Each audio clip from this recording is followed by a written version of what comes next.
दोस्तों, ये जो आप प्लांट देख रहे हैं, ये यूपीएसआईडीसी सिकंदराबाद डिस्ट्रिक्ट बुलंदशहर में स्थित है। मैं आपको ये एक व्यापारी को किस तरह से अधिकारियों द्वारा उत्पीड़न किया जाता है, उसकी व्यथा सुना भी रहा हूँ और दिखा भी रहा हूँ। देखिए, अप्रैल में जब लॉकडाउन हुआ तो हमने ड्रग इंस्पेक्टर को अप्रोच किया कि हमारे को सैनिटाइज़र बनाना है, हम कैसे बना सकते हैं। उन्होंने हमारे कुछ रूल रेगुलेशन गाइडलाइंस बताई। उसके हिसाब से उन्होंने कहा कि आपको प्लांट को सबसे पहले तो इस हिसाब से तैयार किया करना पड़ेगा। मैंने अपने प्लांट को उसी हिसाब से बनाया जैसे जैसे उन्होंने कहा था। आप देख सकते हैं कि मेरा प्लांट मैंने बिल्कुल साफ सुथरा जो गाइडलाइंस थी एफडीए की, उसी के हिसाब से मैंने अपने प्लांट को डेवलप किया।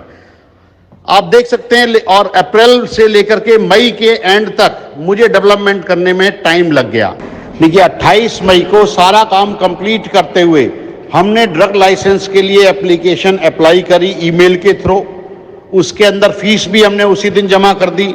उसके बाद बड़ी जद्दोजहद के बाद, इतनी रिक्वेस्ट, इतनी फॉर्मेलिटी, इतना काम करने के बाद लखनऊ भी चक्कर लगाया एक बार। बड़ी मुश्किल से उन्होंने 10 फॉर्मुलेशन में से मुझे 2 फॉर्मुलेशन का लाइसेंस 1 महीने के बाद दिया। 1 महीने के बाद 7 जुलाई को मैंने अप्रैल से काम चालू किया था, 7 जुलाई को मुझे लाइसेंस दिया। 10 में से वो 2 फॉर्मुलेशन दी जिनकी मुझे सबसे कम जरूरत थी, और जिसकी सबसे ज्यादा जरूरत थी कि मैं एरोसोल डिसइंफेक्टेंट बनाना चाहता हूं, उसके लिए उन्होंने साफ मना कर दिया। और मेरे पूछने पर जो मिस्टर ए जैन कमिश्नर, जब मैंने उनसे पूछा कि साहब एरोसोल क्यों नहीं दिया, तो बोलते हैं हमने यूपी में किसी को ये लाइसेंस दिया ही नहीं है, आपको कैसे दे सकते हैं। मुझे समझ नहीं आता ये क्या पैरामीटर है। एमपी के अंदर लोग बना रहे हैं, उत्तराखंड में बना रहे हैं, हिमाचल में बना रहे हैं, यूपी में बनाने में क्या परेशानी है। कुछ नया डेवलपमेंट तो मैं कर नहीं रहा, लेकिन उन्होंने देने से साफ इनकार कर दिया कि हम नहीं देंगे। मेरे प्लांट के अंदर जो ये मैंने मशीन ला रखी है फुल्ली ऑटोमेटिक, करीब 35 लाख रुपए की इन्वेस्टमेंट को इन्होंने 2 मिनट में जीरो कर दिया। मुझे नहीं पता ये क्या चाहते हैं। ये या तो ये चाहते हैं कि मैं वापस दोबारा जाऊं, इनकी कीमत बढ़ाऊं, कुछ बात करूं, मुझे कुछ समझ नहीं आ रहा। मुझे क्यों नहीं लाइसेंस देना चाहते। 7 जुलाई को लाइसेंस मिलने के बाद 2 दिन के बाद मैंने एक्साइज ऑफिस बुलंदशहर के अंदर अल्कोहल का लाइसेंस अप्लाई किया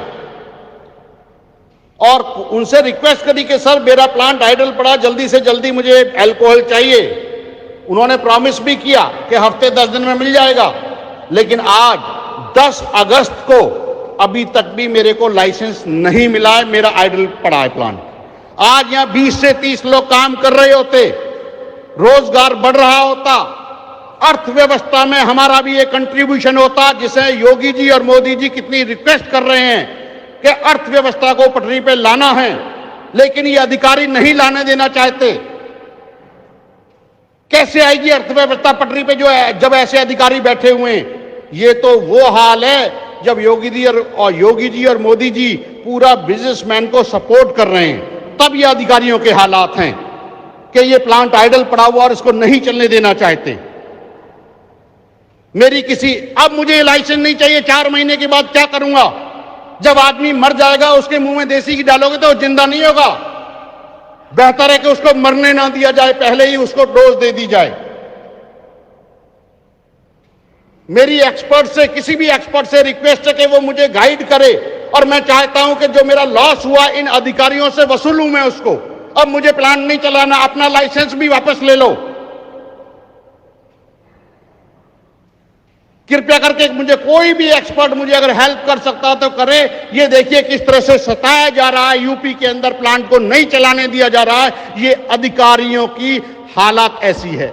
मेरी उन अधिकारियों से रिक्वेस्ट है कि कम से कम अपना रवैया बदलें। रवैया बदलोगे तभी ये अर्थव्यवस्था में सुधार होगा और व्यापारी आपके साथ खड़े होंगे। वैसे तो आप प्लान करते हो कि हम चाइना से आगे निकल जाएं, क्या ऐसे हालात होंगे चाइना से आगे निकलने के?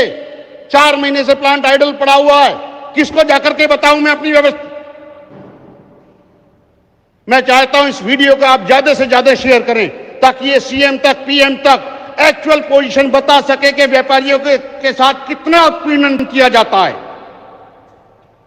धन्यवाद।